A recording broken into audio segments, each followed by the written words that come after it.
গৃহশিক্ষকের সাথে পরকীয়া করে আমি আমার নিজের সর্বনাশটাই করে ফেললাম। হ্যালো বন্ধুরা, তোমরা সবাই কেমন আছো? আশা করি ভালো আছো। আমিও ভালো আছি। তোমাদের সাথে আজকে আমি একটা গল্প শেয়ার করতে চলেছি। গল্পটা খুবই ইন্টারেস্টিং হতে চলেছে। সবাই মন দিয়ে শুনবে। আমার নাম জোসনা ইয়াসমিন। আমার বাসা হলো ব্রাহ্মণবাড়িয়া আর আমার শ্বশুরবাড়ি হলো ঢাকায়। তো আমার যখন বিয়ে হয়েছিল তখন থেকে আমি ঢাকায় চলে আসি। এরপর থেকে আমি এবং আমার হাজব্যান্ড আমরা আলাদা বাসা নিয়ে থাকি। আমাদের একটা মেয়ে আছে। আমার মেয়ের নাম হলো রুমাইসা। তো আমার মেয়ে ক্লাস 5-এ পড়ে। আমাদের সাংসারিক জীবনে খুবই সুন্দর কাটছিল। আমার একটা ভুলের কারণে আমার নিজের গোছানো সংসার আর নিজের সর্বনাশটাই করে ফেললাম। আমার মেয়ের জন্য একটা গৃহশিক্ষক রেখেছিলাম। ছেলেটা ছিল মাশাআল্লাহ অনেক সুন্দর, যে কেউ দেখলে ক্রাশ খাবে।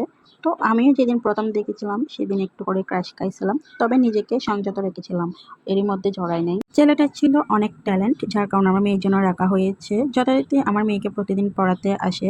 তো একদিন হঠাৎ করে দেখলাম ছেলেটা আমাকে কি যেন বলতে চায়। তারপরও এর আগে ছেলেটা আমাকে কেমন জানি আর চোখে তাকাতো। আমার কেমন জানি ভালো লাগতো এই তাকানোটাই। সে আমাকে যেন কি বলতে চায়। আমারও কেমন জানি মনে হচ্ছে ও আমাকে কিছু বলুক। আমি চাই ও আমাকে কিছু বলুক।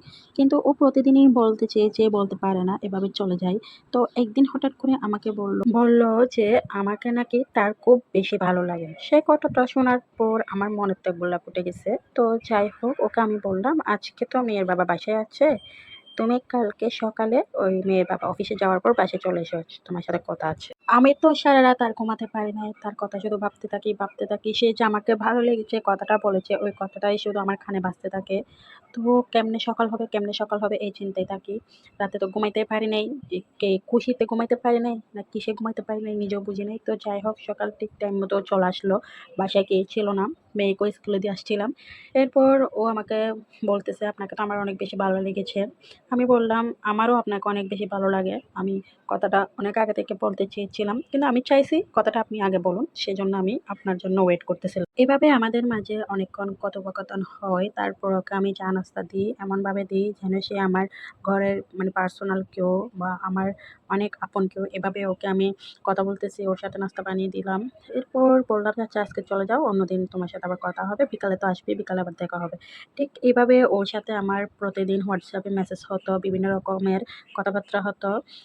এমন কথাবার্তা হতো যেন ও আমার হাসব্যান্ড, আমি ওর ওয়াইফ। এভাবে আমরা কথা বলতে থাকি। মানে এক প্রকার একটা কথা বলতে, বলতে গভীরে চলে যাই। তার প্রতিদিন তো দেখাই হতো, মেয়েকে পড়াতে আসতো। ওকে আমি প্রতিদিন একটা না একটা নাস্তা বানাই দিতাম। আমার জামাইয়ের জন্য মনে হয় আমি এভাবে নাস্তা বানাই না। ওর জন্য কিন্তু আমি সবসময় সুন্দর করে নাস্তা বানিয়ে দিই। আর ও যা খেতে চায় সবকিছু করে রাখি। এভাবে দিন চলতে লাগলো। একদিন আমাকে বলল যে, তোমার সাথে আমি দেখা করতে চাই। তারপর আমি চলে গেলাম ওর সাথে দেখা করতে। তো দেখা করতে গিয়ে দেখি যে ও আমাকে একটা বাসায় নিয়ে যায়। তো আমি বললাম, এটা কার বাসা? ও বলল, এটা হলো আমার একটা ফ্রেন্ডের বাসা। আজকে আমার ফ্রেন্ড বাসায় নাই, তাই তোমাকে এখানে নিয়ে আসছি। তো আমি বললাম, ফ্রেন্ড বাসায় নাই তো এখানে কেন নিয়ে আসছেন? আমরা কোনো পার্কে যেতে পারতাম, কোনো একটা খোলামেলা জায়গায় দেখা করতে পারতাম। ও বলল, না, তোমাকে তো অনেকেই চিনে আর আমাকেও তো অনেকে চিনে। তো আমরা যদি বাইরে দেখা করি তাহলে তো আমাদেরকে অনেকে দেখে ফেলবে, তাহলে তো প্রবলেম হয়ে যাবে। তো আমি বললাম, আচ্ছা ঠিক আছে। এভাবে কথা বলতে, বলতে ও আমার সেদিনেই আমার সর্বনাশটা হয়ে গেল। তো কি হয়ে গেল আপনারা সবাই বুঝতে পারতেছেন। মানে আমারকে শেষ করে দিল সেদিনেই। তারপর সেদিন আমি মজাও পেয়েছিলাম। কিন্তু বুঝতে পারিনি এরপর কি হতে চলেছে। সে প্রতিদিন আমার সাথে দেখা করতে চায় আর আমাকে এরকম একটা বাসায় নিয়ে যায়। এভাবে আমাদের সাথে চলতে থাকে। এভাবে চলতে, চলতে একদিন আমার হাসব্যান্ডের কাছে ধরা খেয়ে যাই। আমার মেসেজ, WhatsApp সবকিছু দেখে ফেলে। কি তা তো দেখে এবং সে সেগুলার অনুসরণ করে যে বাসায় নিয়ে যায় সে সেই পর্যন্ত চলে যায়। সেদিনই আমার সংসারটা ভেঙে গেল। সে সেদিন পর থেকে আমাকে তার বাড়ি যেতে নিষেধ